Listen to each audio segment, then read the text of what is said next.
Hi everybody, this is Gosha. I am Cosmic Agency. Today's video is about why is it that we are communicating with them through writing, through the internet, through the typewriting. This is something that many of you who have been watching my channel for a very long time already understand. However, I came across this conversation between Aneka, Zvaru and Robert that I never shared on the English channel, and I think it's quite interesting even for those of you who know already the answer to this question, and also because there are a lot of new people always coming in, and I see in the comments they're asking, how do you communicate, how do you do that exactly, and why writing? Why typewriting? Why not video call? Why not seeing them in person? Why not getting some sort of a proof? Well, in this video you will find some answers to this question, and then I'm going to see you at the end for some final comments. And now, before I let you with the video, just for the newcomers, we are communicating with them, well, not right now because actually we are on a break for a few months, but for the last 5 years, for the last 4.5 years, more or less there, it's been almost daily by writing. It's not Facebook, it's not emails, it's not WhatsApp, it's direct online live chatting. Just like before we had MSN chatting, now we are using a different platform, but it's live chatting. Anyway, see you at the end of this video.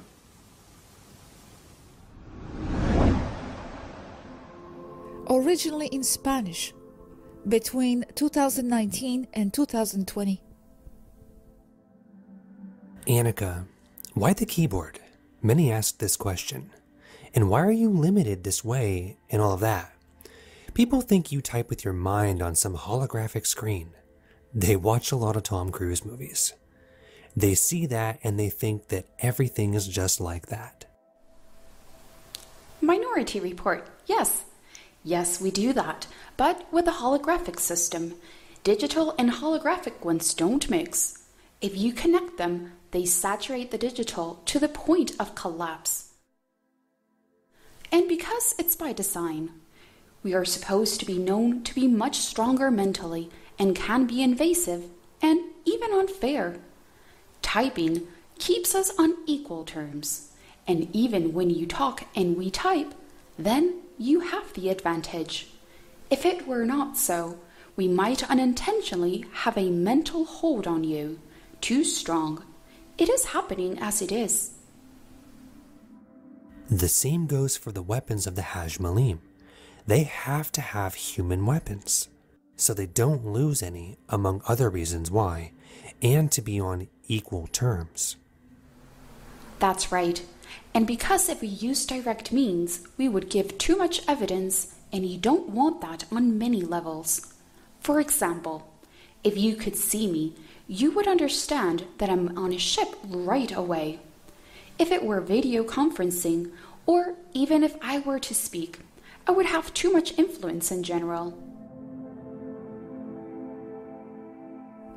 This is what I'm realizing, the volume of information I have to pass to you and Gosha with just the keyboard. Wow! They are supposed to limit us to the keyboard to limit the speed of data transmission. That's on purpose. Or we could overload people, so they say. Why do we use this means to communicate and not in person? In the case of the Ummites, it was done through letters. Don't you think that it would be better in person? If the interaction were face-to-face, it would be a definite proof with all the problems that it confers. And even if I were to pass for a human, I would be the one putting myself at risk, as the controllers wish to capture people like me. The least invasive and circumstance-matching method is this: writing by keyboard. My direct face-to-face presence may also be too much for the average human nervous system. That's why, as Naishara says, we are limited to the keyboard. But the truth is that these computers are highly toxic to us here, being that it is impractical to try to intertwine Taygeta computer technology with the primitive devices of Earth. Comparable to the average person using an Earth computer, having to pass several large encyclopedias to another population or culture using only a telegraph. The truth is, whether I like it or not, these are the rules of contact, strictly by keyboard only. I don't make the rules. This comes from even higher up than the command and control crew of the ship. They are Federation directives, and they are there for a reason. I personally don't agree, because they generalize too much. It shouldn't be that way with everybody, but it is. And this is what we have for better or worse. I'm just thankful that I can type very fast, but I personally don't agree with these contact rules. And if it were your decision, how would you approach humans? How would the contact be? Directly by going down with the ships? Or maybe you mean the video connection? I understand well why these restrictions are in place, and I partially accept that they're logical. But what I would change would be to be able to approach a small, controlled group of people who are already more than ready for more direct contact. While it is not yet possible to stand face to face, perhaps, but with the use of full video calls, image and sound. This would be the next step to continue with the already cancelled First Contact program.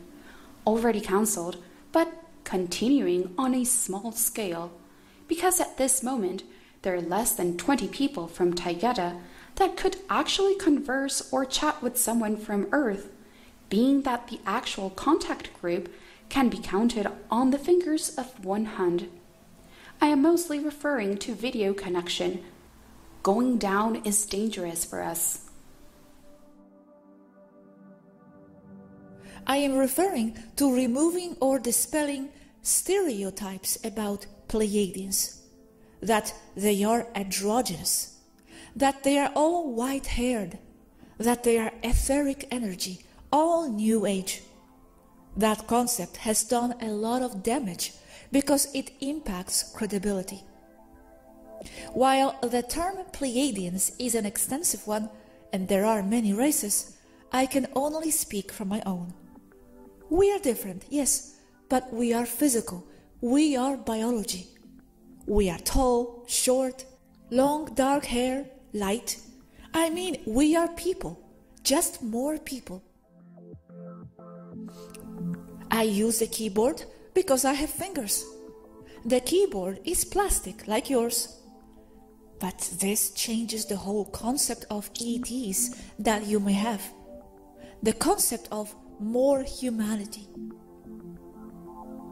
And this, at the same time, attacks the Darwinism that plugs the earth, which, while it serves to filter out some individuals stronger than others within a species, cannot generate a new species from a previous one.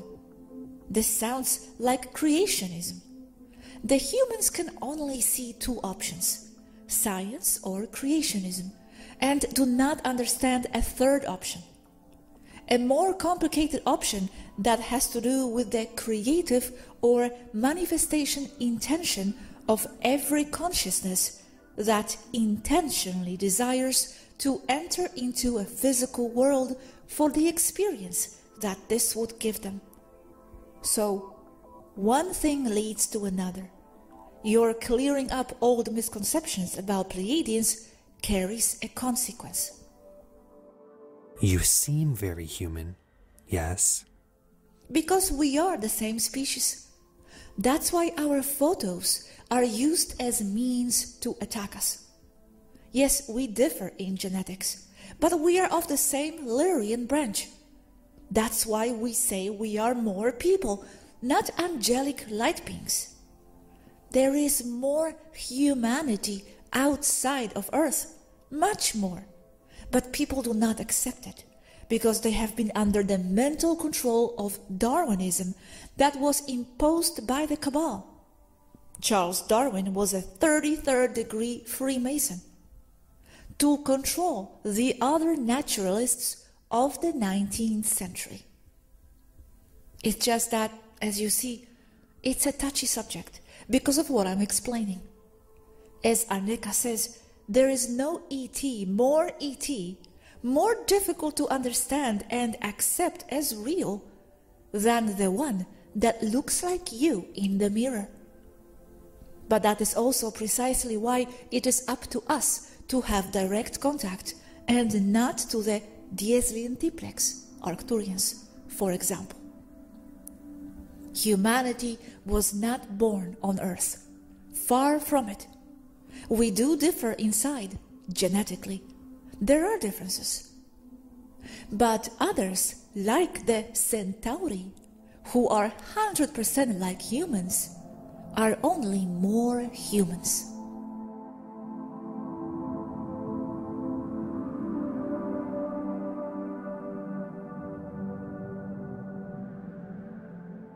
Okay, I hope you found this video quite interesting, especially those of you who are new to the channel and who are asking this question, how do you communicate and why do you communicate through writing? Well, first of all, this is Federation rule. This is one of the Federation rules to limit the communication and the transmission of data, that was interesting, to writing.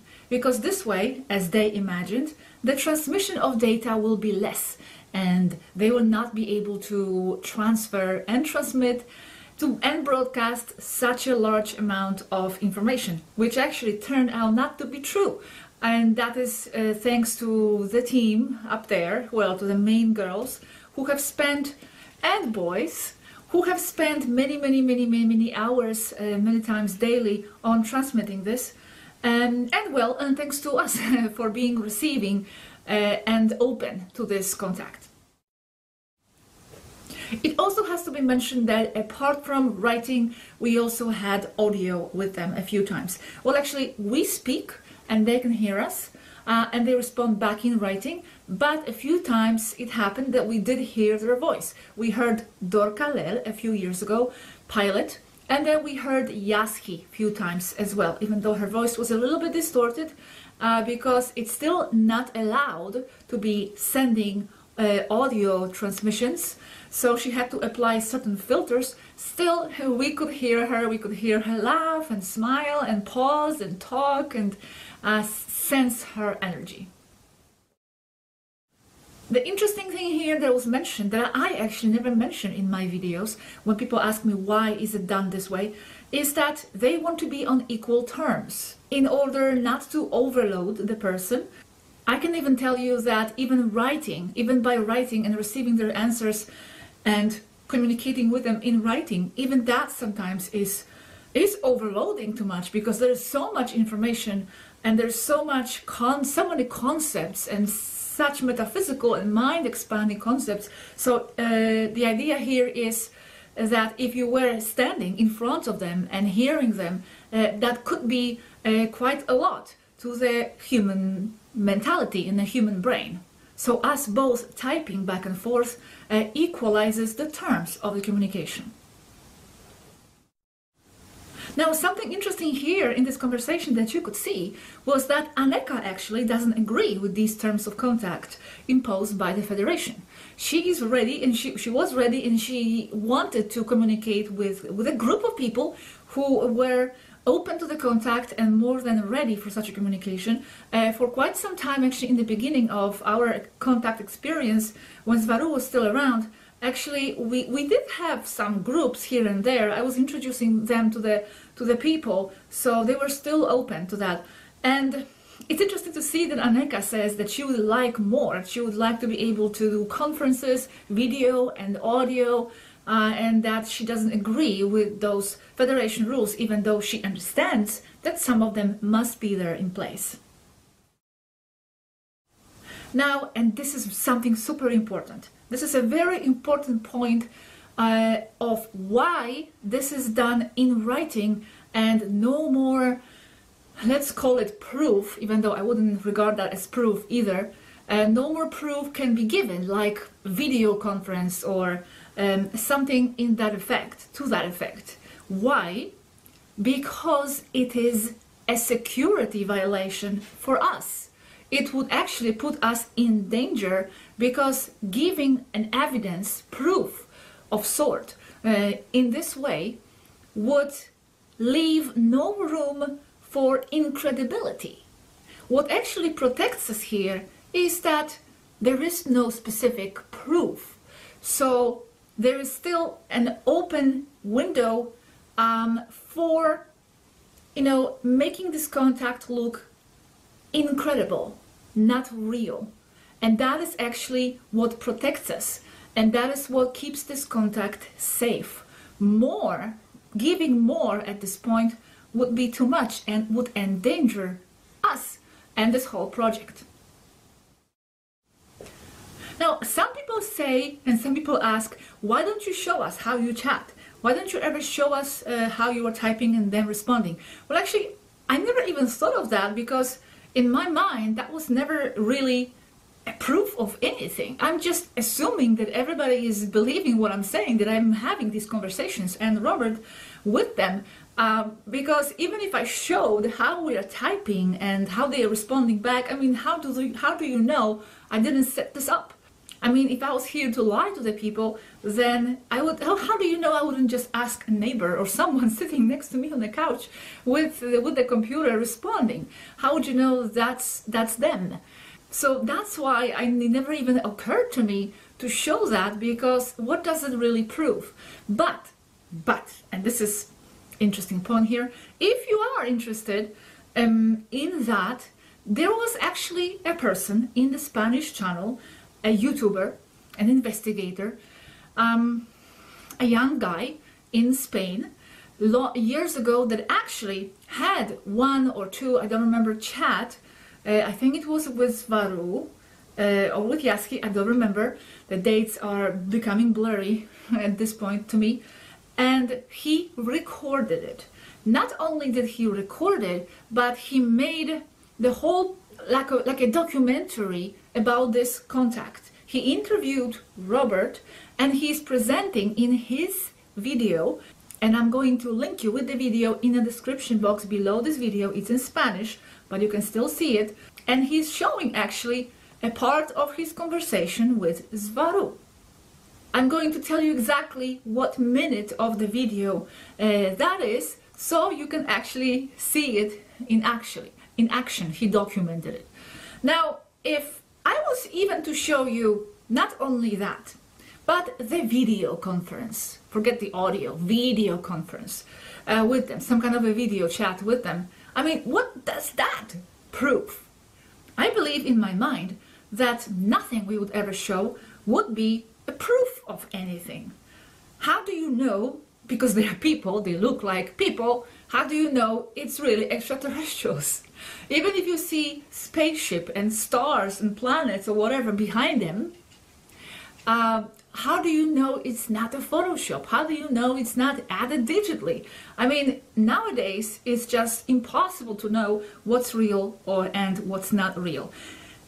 And I'm thinking, I'm taking this even further.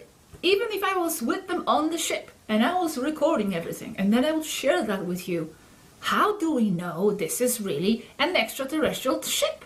How do we know it's not some sort of a Earth technology that we have developed? Some sort of a secret space program? How do you know? And even if you accept, okay, this is an extraterrestrial spacecraft and these people are extraterrestrials, how do you trust their agenda? How do you know their intentions? How do you know they say who they say they are? They are saying they are from Pleiades. How do you know they are not from Arcturus? How do you know how this and how do you know? It's never ending. It's never ending. So in the end, you will never know. And in the end, it's for you to decide based on the information. Because in fact, how do you trust anyone out there with the information? Forget extraterrestrial or not the extraterrestrial. How do you know anything about anything? How do you know the purpose and the agenda of anybody? Truly, it's not to be known. It's impossible to know. So in the end, all you have is the information and your own intuition about this. Now, going back to seeing our communication, our typing, there was actually a person at the Finnish conference here when we did the conference here in Finland a year ago with Robert. Matthias was attending as well as a translator, and at some point the organizer of the conference came to our table and he actually saw us chat with Anneka, because Anneka was actually live online at that time answering people's questions from the room, from that conference. It was the first time ever we did this way, and he was helping Matthias with the translation, so he could actually see the screen and he saw the interactions, and all that you can see in the video that I will also link in the description box, in the video Finnish conference. And now, one of the questions from the audience at that time was actually, how do you enter into our internet communication? So since this video is about typewriting and writing and online communication, I'm going to include that here, her answer, so you can have a fuller understanding of how this connection is done. So this is what she said. Quick answer that Athena Svaru gave at the Finnish conference. We have an electrical converter to pass our electric grid nomenclature to a human one, to feed replicated or original examples of your digital computers. Long-range internet access, like from Andromedan Viera. Then the internet signal is passed by wire to a special router we made that translates it to muon communication method. Then it goes to a special human-made satellite that translates muon back to digital, and from there into a Federation-controlled server on the surface of the planet, under the control of certain governments that are complicit with the Federation, and from there into the regular internet. Short-range internet. From a starship, like above, signal is passed directly to a human-made satellite, and then to Federation service on the surface, and then into the regular internet. So that's that. More could be said on any type of subject, but let's continue on. Thank you very much. I hope your understanding grew a little bit about this communication and why it's done this way, etc. Thank you, and until the next time, bye bye.